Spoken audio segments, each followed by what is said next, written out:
नमस्कार, the full volume में आपका स्वागत है। बिहार नामा के आज के एपिसोड में हम बात करेंगे बिहार के एक बेटे के बारे में जो टोक्यो ओलंपिक में चमकता सितारा बनकर उभर रहा है। हमारा राष्ट्रीय खेल तो ऐसे हॉकी है, लेकिन इसकी याद हमें ओलंपिक के समय ही आती है और उसी वक्त हम अपने राष्ट्रीय खेल और उसके खिलाड़ियों को जान पाते हैं। और इन्हीं खिलाड़ियों में कई खिलाड़ी ऐसे खेल खेल जाते हैं कि देश सहित उनके कोच भी खुद हैरान हो जाते हैं। इन्हीं खिलाड़ियों में से एक है बिहार का विवेक, जो टोक्यो ओलंपिक में इंडियन हॉकी टीम में एज अ मिडफील्डर खेलते हैं। 39 साल बाद भारत हॉकी के सेमीफाइनल में पहुंचा था, जिसमें बिहार के विवेक की भूमिका काफी महत्वपूर्ण रही। तो आइए जानते हैं इस चमकते सितारे के बारे में।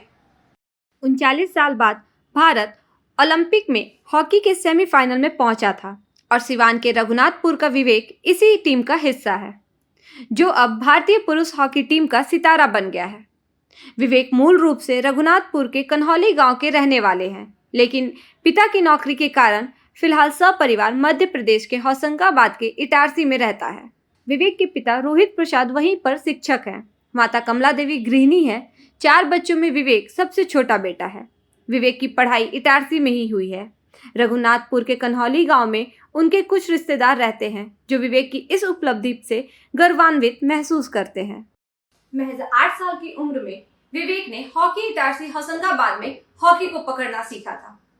तो आइए जानते हैं कि 8 साल की उम्र में हॉकी पकड़ने से लेकर आज टोक्यो ओलंपिक में ऐतिहासिक गोल दागने तक का विवेक का सफर किन किन संघर्षों से भरा रहा और कैसे एक छोटी सी जगह से निकलकर पहले राज्य पटल, फिर राष्ट्रीय और फिर अंतर्राष्ट्रीय स्तर पर पहुंचा।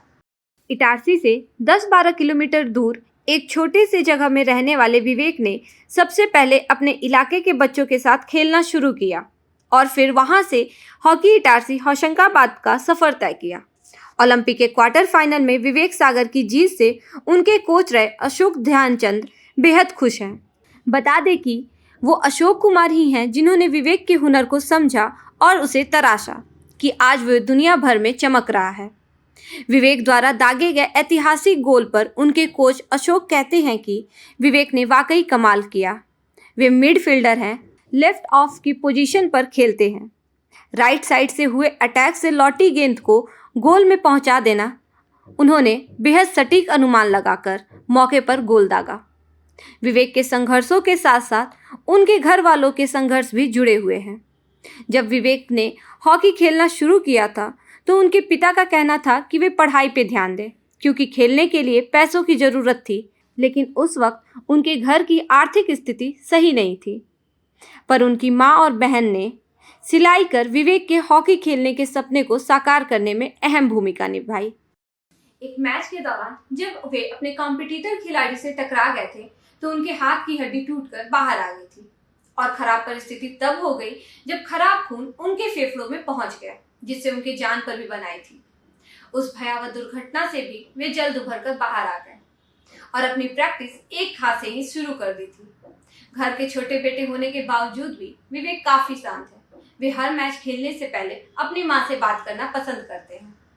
भारतीय पुरुष टीम के मिडफील्डर विवेक सागर प्रसाद को अंतर्राज्यीय हॉकी महासंघ FIH ने 2019 का साल का उभरता हॉकी खिलाड़ी के रूप में चुना था। जनवरी 2018 में सिर्फ 17 साल की उम्र में ही विवेक 4 देशों के आमंत्रण टूर्नामेंट में भारतीय राष्ट्रीय टीम का प्रतिनिधित्व करने वाले दूसरे सबसे युवा खिलाड़ी बने थे। इस वीडियो में यहीं तक। मैं निधि आपसे विदा लेती हूँ। मिलते हैं बिहार नामा के अगले एपिसोड में। धन्यवाद।